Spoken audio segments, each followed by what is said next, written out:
राहुल गांधी को जान से मारने की धमकी सुनकर चुप रहना नामुमकिन है, क्योंकि मुझे भाजपाइयों पर रत्ती भर भरोसा नहीं है। इसीलिए वक्त है डटकर इनका सामना करने का, क्योंकि इनका जो इतिहास है वो बहुत काला, बहुत घृणित है। ये वही लोग हैं जिनकी आरएसएस ने महात्मा गांधी की हत्या करवाई थी। ये वही लोग हैं जो हर साल महात्मा का पुतला बनवाते हैं, उस पर गोलियां चलाते हैं। ये वही लोग हैं जो सुबह से शाम तक इसी फिराक में घुमा करते हैं कि कहां पर नफरत फैलाएं, कहां पर हिंसा भड़काएं। और इन सबको नरेंद्र मोदी की मौन स्वीकृति, और स्वीकृति हो क्यों ना, नरेंद्र मोदी भी तो आरएसएस की नफरत की उसी पाठशाला से निकले हैं। ये जो अपराधियों का झुंड है, ये सुबह से शाम तक इसी फिराक में घूमा करता है कि कहां पर दो समुदायों को टकराया जाए, कहां पर उनमें वैमनस्य फैलाया जाए, कहां पे दंगे भड़काए जाए, कहां पर नफरत की आग फैलाई जाए।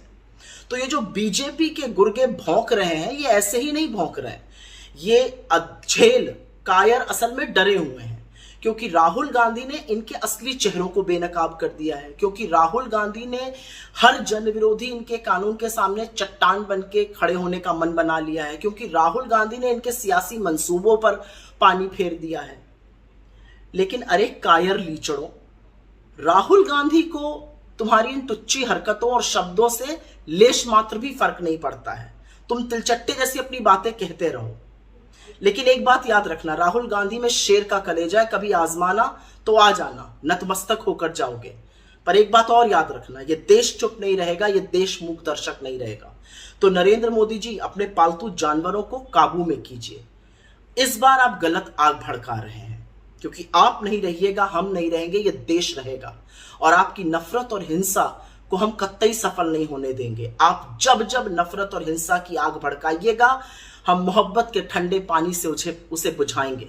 क्योंकि इस देश में मोहब्बत का लीडर तो एक ही है, और वो राहुल गांधी है। राहुल गांधी को जान से मारने की धमकी सुनकर चुप रहना नामुमकिन है, क्योंकि मुझे भाजपाइयों पर रत्ती भर भरोसा नहीं है। इसीलिए वक्त है डटकर इनका सामना करने का, क्योंकि इनका जो इतिहास है वो बहुत काला, बहुत घृणित है। ये वही लोग हैं जिनकी आरएसएस ने महात्मा गांधी की हत्या करवाई थी। ये वही लोग हैं जो हर साल महात्मा का पुतला बनवाते हैं, उस पर गोलियां चलाते हैं।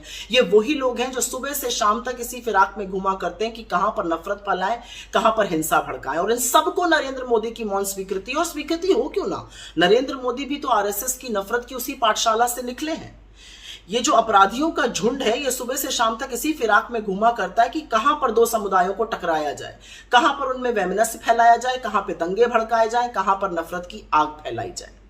तो ये जो बीजेपी के गुर्गे भौंक रहे हैं, ये ऐसे ही नहीं भौंक रहे हैं, ये अधेल कायर असल में डरे हुए हैं। क्योंकि राहुल गांधी ने इनके असली चेहरों को बेनकाब कर दिया है। क्योंकि राहुल गांधी ने हर जन विरोधी इनके कानून के सामने चट्टान बन के खड़े होने का मन बना लिया है। क्योंकि राहुल गांधी ने इनके सियासी मंसूबों पर पानी फेर दिया है। लेकिन अरे कायर लीचड़ों, राहुल गांधी को तुम्हारी इन टुच्ची हरकतों और शब्दों से लेश मात्र भी फर्क नहीं पड़ता है। तुम तिलचट्टे जैसी अपनी बातें कहते रहो, लेकिन एक बात याद रखना, राहुल गांधी में शेर का कलेजा है। कभी आजमाना तो आ जाना, नतमस्तक होकर जाओगे। पर एक बात और याद रखना, ये देश चुप नहीं रहेगा, ये देश मूक दर्शक नहीं रहेगा। तो नरेंद्र मोदी जी, अपने पालतू जानवरों को काबू में कीजिए। इस बार आप गलत आग भड़का रहे हैं, क्योंकि आप नहीं रहिएगा, हम नहीं रहेंगे, ये देश रहेगा। और आपकी नफरत और हिंसा को हम कतई सफल नहीं होने देंगे। आप जब जब नफरत और हिंसा की आग भड़काइएगा, हम मोहब्बत के ठंडे पानी से उसे बुझाएंगे। क्योंकि इस देश में मोहब्बत का लीडर तो एक ही है, और वो राहुल गांधी है।